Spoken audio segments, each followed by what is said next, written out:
Yo, what is up guys, Grim here, and welcome to my Jingliu guide, where you're going to learn exactly how to build out totally 100% not violent at all Icy Queen to be an absolutely busted hyper carry or sub DPS monster. In this video we'll be covering her power level, kit and traces, rotations, best relics and Lightcones, Eidolons, as well as her team synergies.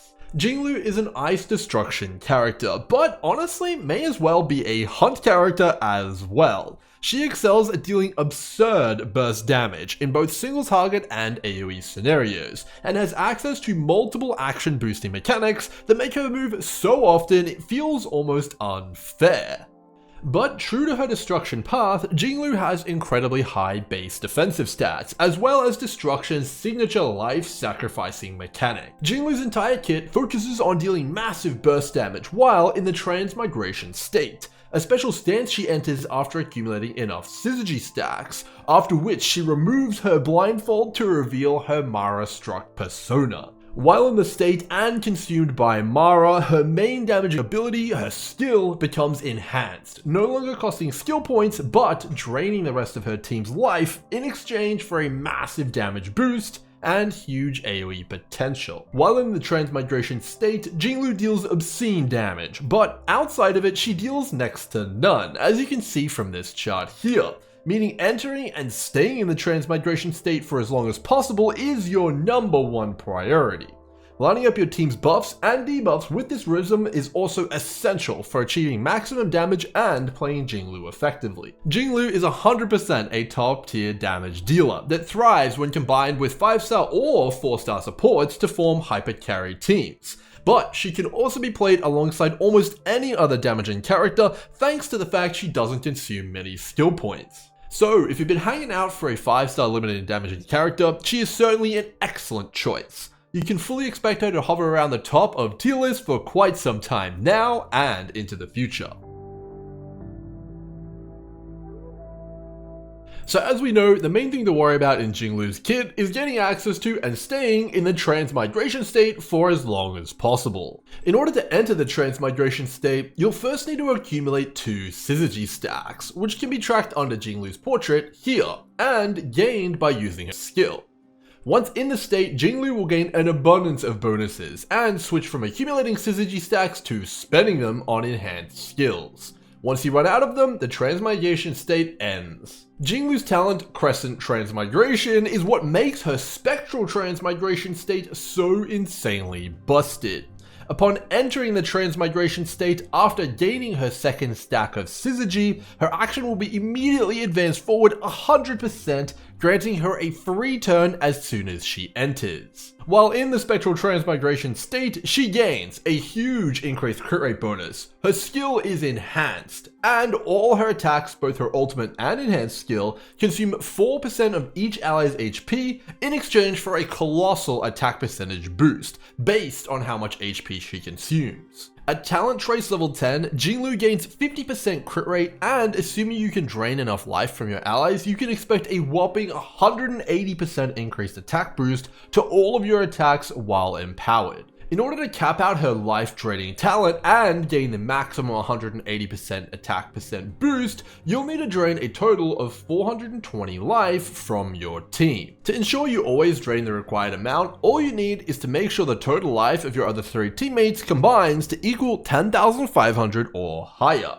For example, if each of your teammates had 3,500 life, you'd be good to go. Or if you had one teammate with 4,500 and the others with 3,000, you'd also be set. If your Jingliu is a lower level or your trace isn't maxed out yet, you won't need to drain as much life, but 10,500 will always guarantee you get the maximum bonus of 180%. Jingliu's skill deals low single target ice damage, but most importantly grants Jingliu 1 stack of Synergy, which as we know is essential for entering the transmigration state. But while in the transmigration state, Jingliu's skill is enhanced, dealing blast ice damage to a single target and adjacent enemies. But using it consumes 1 stack of Synergy instead of building one. Her enhanced skill additionally does not consume skill points. When playing Jingliu, you'll be building synergy stacks with her normal skills and then spending them with her enhanced skills. Jingliu's ultimate is a blast ice attack that hits a single enemy and adjacent enemies for a good chunk of damage, but also generates a synergy stack. Now remember, Jingliu's spectral transmigration state also applies to her ultimate. Using it within it boosts its damage tremendously, and also extends the state with that extra synergy stack she's generating, taking the usual 2 enhanced skill state you'd be used to a 3 enhanced skill state before it ends.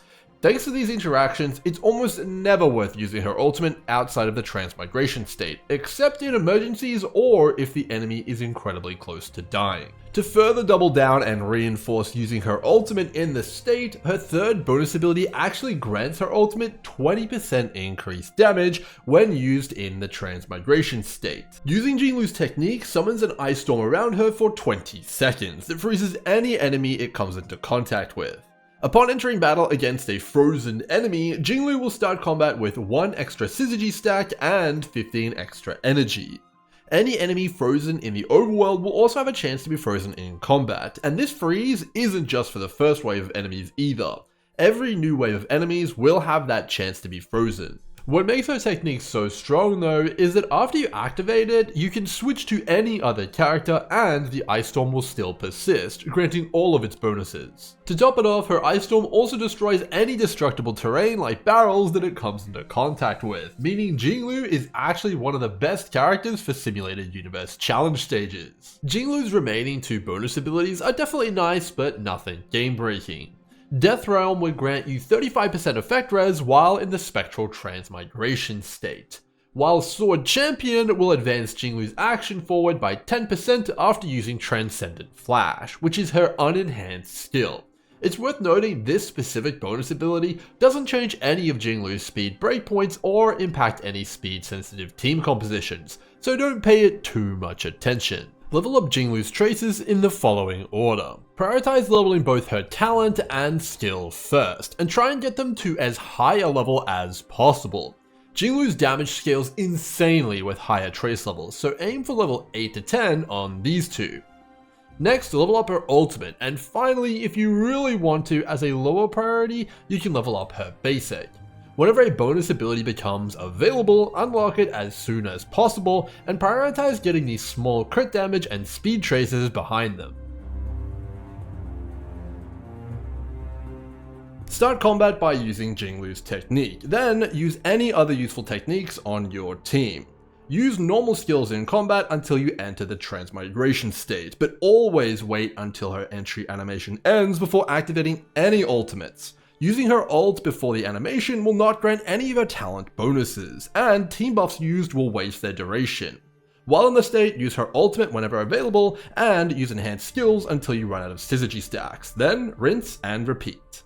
As for energy, it's very important. Jingliu's ultimate costs 140 energy, and fortunately, she doesn't require any additional energy recharge to easily access her ultimate. Her rotation is designed so you'll always gain an ultimate every time you enter the transmigration state. Starting from 0 energy, Jingliu will recover 5 energy after her ultimate, gain 20 energy per skill, and 30 energy per enhanced skill she activates. The most effective way to gain 140 energy is to use 2 normal skills for 40, 3 enhanced skills for 90, and with the final 5 energy from her ultimate, we're at exactly 135. We can get the final 5 energy we need through combat, our team, or getting hit. Keep in mind though, this rotation does rely on using her ultimate during her state, but we're planning on doing that anyways. Before we get stuck into relics, let's talk a little bit about what Jingliu's best stats are. The stats I recommend you pick up for Jingliu are crit rate and crit damage percentage, increased damage percentage, speed, and to a lesser extent, attack percentage. Crit damage percentage is Jingliu's best accessible damage boost, because she already gets loads of attack percentage and crit rate percentage from her kit. Ensure your crit damage is 2 times higher than your crit rate, and remember she gains 50% crit rate for free at max talent level, so factor that into how much you need. But of course, the more of this stat you can get, the better. Crit rate percent is great, even though Jingliu already gets a lot of it. As you stack crit damage, we need our crit rate to keep up in order to maintain the ratio from earlier.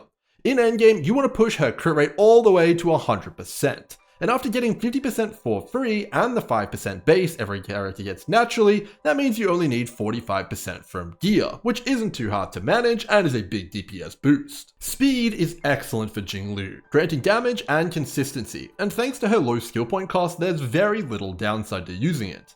In endgame, shoot for 134 speed. This is a special breakpoint that'll give you a lot more actions. If you don't have the gear for it though, ignore speed until you do. Higher speed breakpoints in this can be valuable, but are definitely more situational. Attack percentage isn't bad on Jingliu, but definitely underperforms compared to her other recommended stats, as she already gets 180% for free. But if you find it on your gear, or have no other alternatives, it's a nice boost, and can be stacked after you hit your desired speed breakpoint, have all the crit damage percent you can grab, and you've capped out your crit rate percent. When tackling the endgame Memory of Chaos or high difficulty simulated universe, here are the recommended unbuffed stats to shoot for on your Jingliu to do great damage and ensure she isn't at risk of getting one shot. Shoot for 3500 to 4000 HP, 900 to 1100 defense, around 50% crit rate depending on what level your talent is, 180 to 220% crit damage, 2200 to 2600 attack depending on which Lightcone you're using, and 134 speed. Now that we know what stats we're looking for, let's take a look at relics. For Jingliu's main set, I recommend using any of the following sets: 4-piece Genius of Brilliant Stars, 4-piece Hunter of Glacial Forest, or a mix and match of 2-piece Hackerspace and 2-piece Glacial Forest. 4-piece Genius has the highest damage potential of any set for Jingliu, assuming the enemy is either quantum weak or you have other sources of defense shred from your Lightcone or team. Jingliu gets so many stats from her kit, Lightcone, relics, and main stats that alternative damage multipliers she doesn't already have, like Genius's defense shred, are particularly powerful. Without additional sources of defense shred though, or a quantum weak enemy, other sets may be more consistent. 4-piece Hunter of Glacial Forest offers two of Jingliu's most in-demand stats: increased damage percentage and crit damage percentage, making it a solid option. Combining 2-piece Glacial Forest and 2-piece Hackerspace grants you some nice increased damage, but also some speed you might need to hit the 134 speed breakpoint, allowing you to use gear pieces without speed substats. All these sets are excellent in their own way, but alternatively, if you don't have any of them or don't want to farm for them, for a small damage loss, you can use these more accessible alternatives, like 4-piece Musketeer of Wildwheat or a combination of 2-piece Musketeer and 2-piece Glacial Forest. 4-piece Musketeer specifically is easy to farm and accessible, and not that much of a damage loss compared to her best sets. It gives speed as well as some attack percentage, which isn't ideal, but not bad either. For a full breakdown of how each of the sets performs, here are some calculations of how they stack up for Jingliu solo at E0 on single target. For planar sets, I recommend Relic Arena. It is by far her best option, granting crit rate percentage to help her reach the 100% cap, and also offers increased damage to her skill, which is the source of most of her damage. The requirement is also very easy to hit while in the transmigration state. Alternatively, you can use Inalt Sol Soto for its crit rate boost and bonus to Jingliu's ultimate damage, but it's definitely a downgrade from Relic Arena. And if you have literally nothing else, you can also use Space Sealing Station as a last resort, but giving up the crit rate percentage from the other two sets can make gearing your Jingliu up very awkward unless you have incredible gear. And as we know, attack percentage also isn't her best stat for damage scaling. For Jingliu's relic main stats, aim for the following. On the body armor, crit damage percentage is absolutely the best in endgame, but if you're struggling to get enough crit rate percentage to hit the 100% cap, you can use a crit rate percent body armor until you have enough. On the orb, grab ice damage percentage. If you don't have a good one though, you can use attack percentage while you farm for one, although we know that's not great. On the boots, grab speed. If you don't have speed boots though, and are just getting started on your relics, you can use attack percentage in the meantime. On the link rope, grab attack percentage for the most consistent damage build. But if you're feeling a bit spicy, you can also experiment with energy recharge on the rope, but keep in mind her standard rotation isn't missing any energy at all, so it's definitely not needed. When looking for substats on your relics, prioritize hitting all the stat breakpoints mentioned earlier in the guide. But here's the overall priority. Crit damage percentage is the main stat you're chasing, but make sure you're capping your crit rate and hitting 134 speed with a crit damage main stat body armor equipped as soon as possible. Attack percentage is a nice bonus to grab here or there, but not a priority. Be careful not to get any more crit percent or speed than you need and end up wasting stats though. Jingliu has many fantastic Lightcone options, some of which are accessible completely for free. When choosing a Lightcone, we're looking for two things: high base stats and damage multipliers Jingliu doesn't already have a lot of. I shall be my own sword, her signature is absolutely her best in slot, offering 20% crit damage at all times and a special stacking bonus that accumulates up to 3 times every time any ally receives any damage.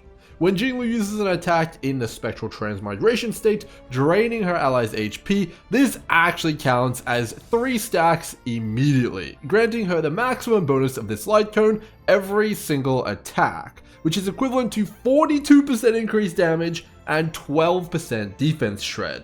This Lightcone is truly on another level and is specifically built for Jingliu. On the Fall of an Aeon is Jingliu's second best option and is completely free to play accessible, but is a considerable amount worse than her signature. It grants an absurd amount of attack percentage, which isn't great for Jingliu, but because it's just so much and the Lightcone has decent base stats, it's actually a competitive choice. It also grants an increased damage boost when you break an enemy with Jingliu, which is why it's a second best option. However, this will only occur when you're facing ice vulnerable enemies. Without it, our remaining other two options can situationally be better. Under the Blue Sky at higher superimposition levels grants a good amount of attack percentage, but most importantly, after killing an enemy grants an absolutely massive crit rate percent boost, which lasts 3 turns. It's entirely possible to keep this buff active permanently in most endgame fights, and if geared around, it can completely solve most of Jingliu's crit requirements and be a great option. A Secret Vow grants a massive amount of percent increased damage at high superimposition levels, which is a stat that is absolutely worth stacking as much as possible of on Jingliu.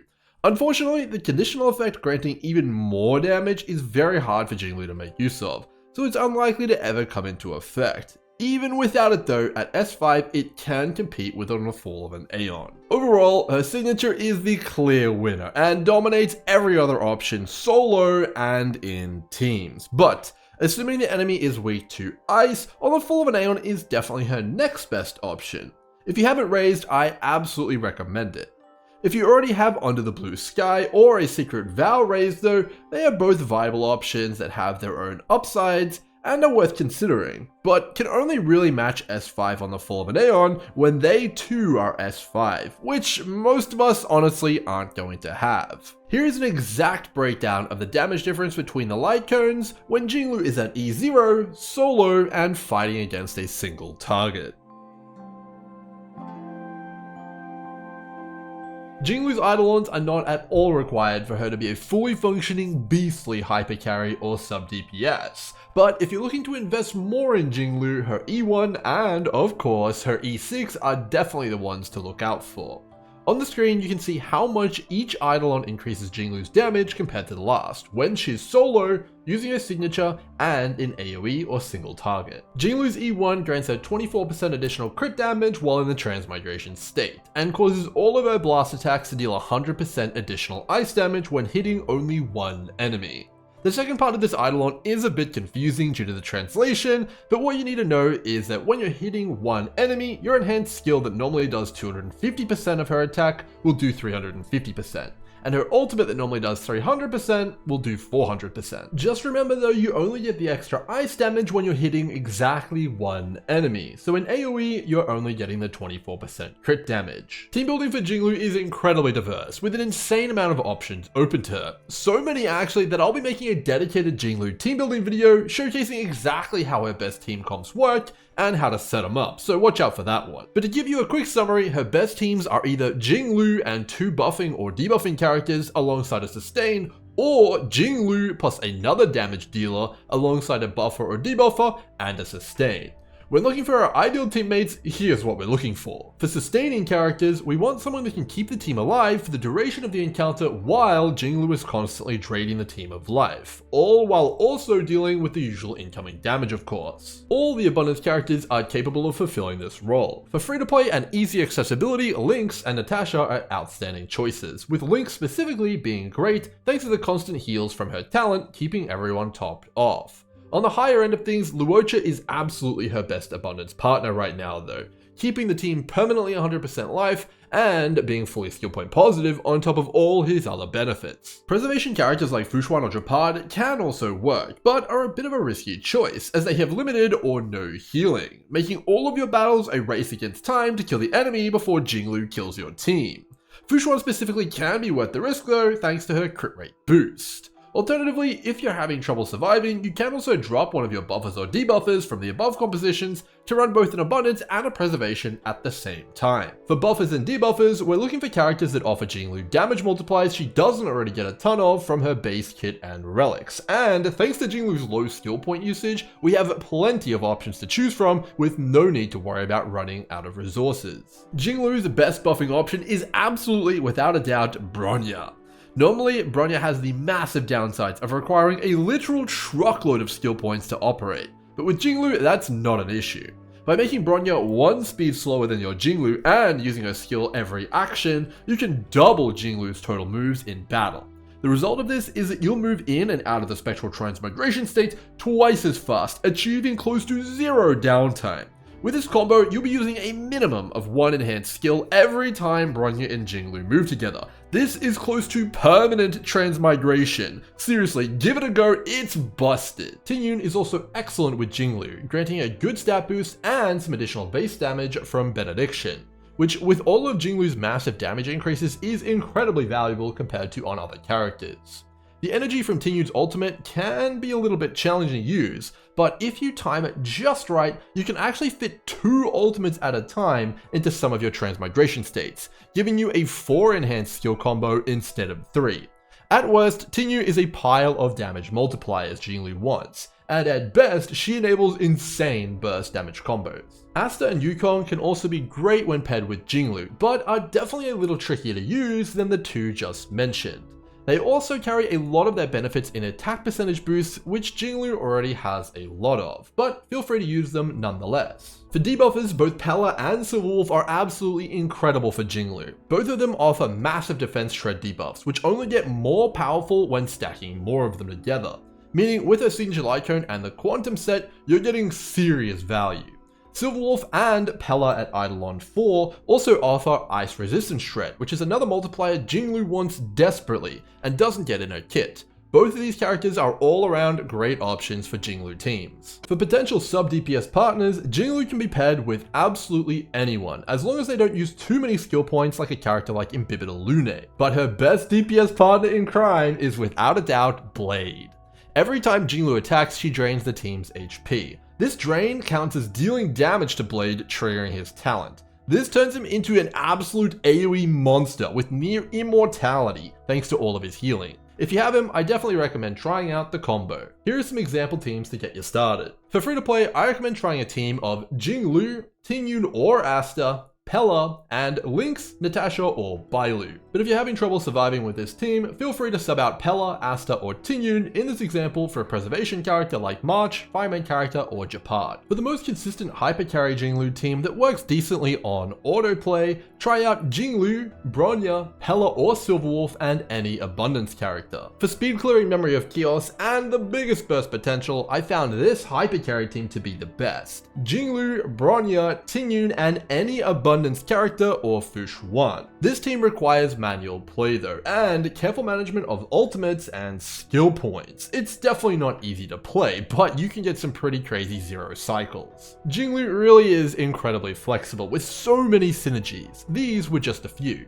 If you have any others I missed, be sure to comment them down below. Hopefully you guys learned something new and enjoyed my Jingliu guide, and until next time, cheers.